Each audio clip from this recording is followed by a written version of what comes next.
talking to you guys about the different drive modes in the GT350 and what they all do and what they change about the car.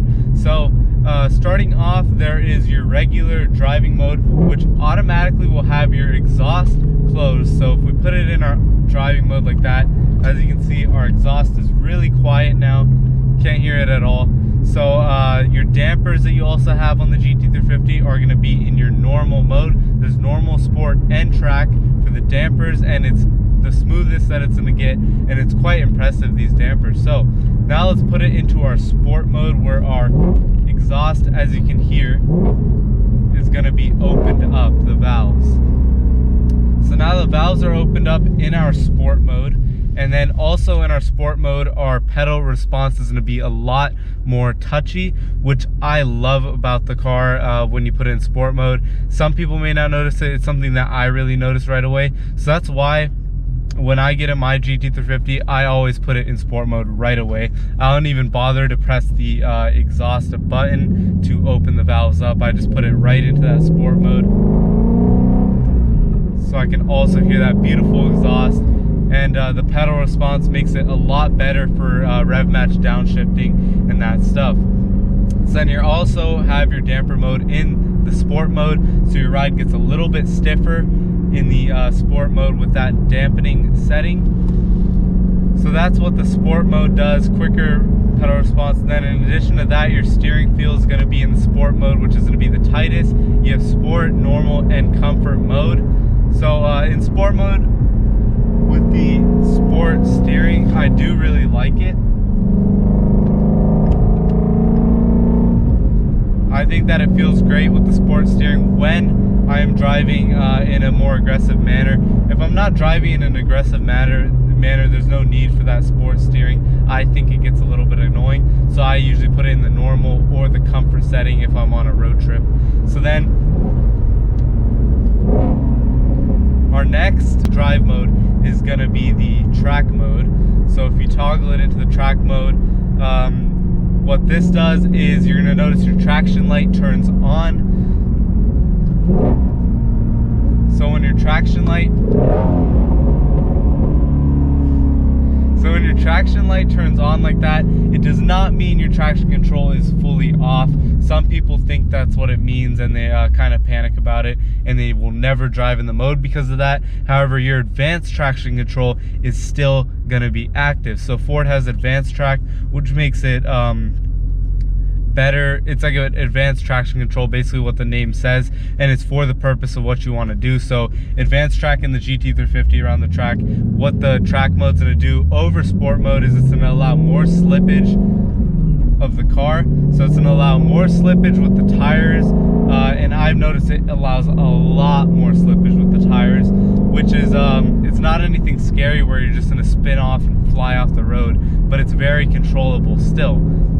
So if you know the car out well and you've been driving it and you just know how to handle the car somewhat well, track mode's perfectly fine. So it's gonna allow your wheels to spin more, and it's gonna also allow your yaw to increase. So your yaw is how much your vehicle will sway from side to side when you do a pull. So some of you guys may notice with the wheel hop the GT350 has, as soon as you hit second gear from first to second shift, if your tires aren't that good like mine are, your vehicle will kind of spin and go a little bit sideways, but it'll stay very controllable.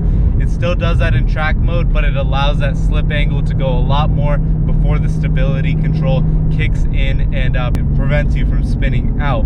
So that's what the modes do. The sport mode does allow more yaw than the normal mode, and track mode, honestly, you get your track dampers too.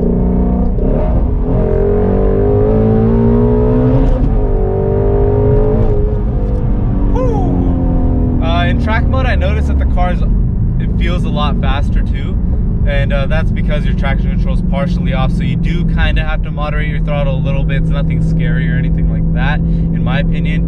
And then you also have your track dampening setting, so your ride's going to be a lot more stiffer, and you'll really feel it when you're on a highway, your ride going like that a lot more. When you're at highway speeds, you'll notice it.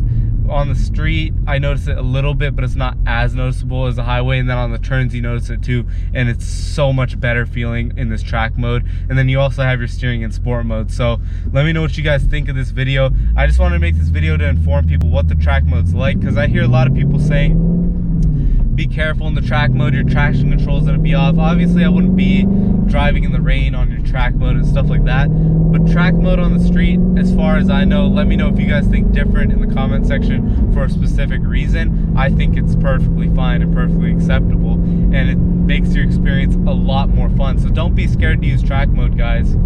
I think it's perfectly fine. It feels fine. It feels so nice to have that track dampening setting, because in your sport mode you cannot access, or normal mode, you cannot access the track dampeners in the regular GT350. So track dampers are so much fun. Whew. So try it out, let me know what you guys think. And then the last setting that I'm going to tell you guys about is drag mode. If you put it in your drag strip mode, which I actually haven't used before, it puts you in the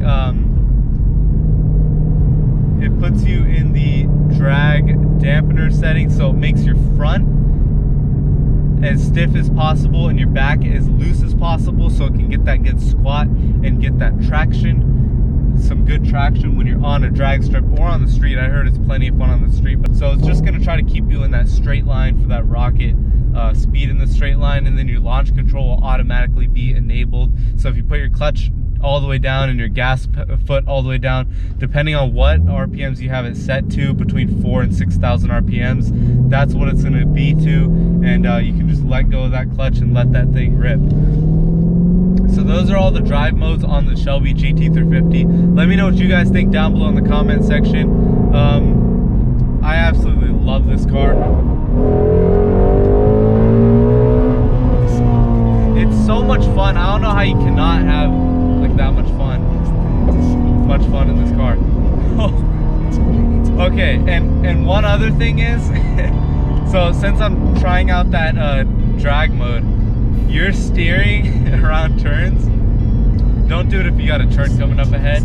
It's still fine, but you can feel that front end not as nearly as planted as beforehand. So that's one thing for sure, and you can feel that back end. The back end's still sitting squatted, but you can feel that front end not getting as much traction as beforehand. So try out the drive modes. Let me know what you guys think down below in the comment section. Stay tuned to the channel. Make sure you guys subscribe.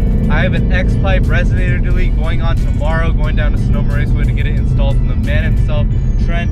So I cannot wait to show you guys that on the YouTube video. I'm sure you guys will absolutely love it, and I cannot wait to make this exhaust a little bit louder. It sounds wicked as it is stock, but it's gonna sound really cool with that resonator delete, and I can't wait. So let me know what you guys think down below in the comment section. Like, comment, and subscribe. Help me get monetized so I can start getting that money paid on YouTube. And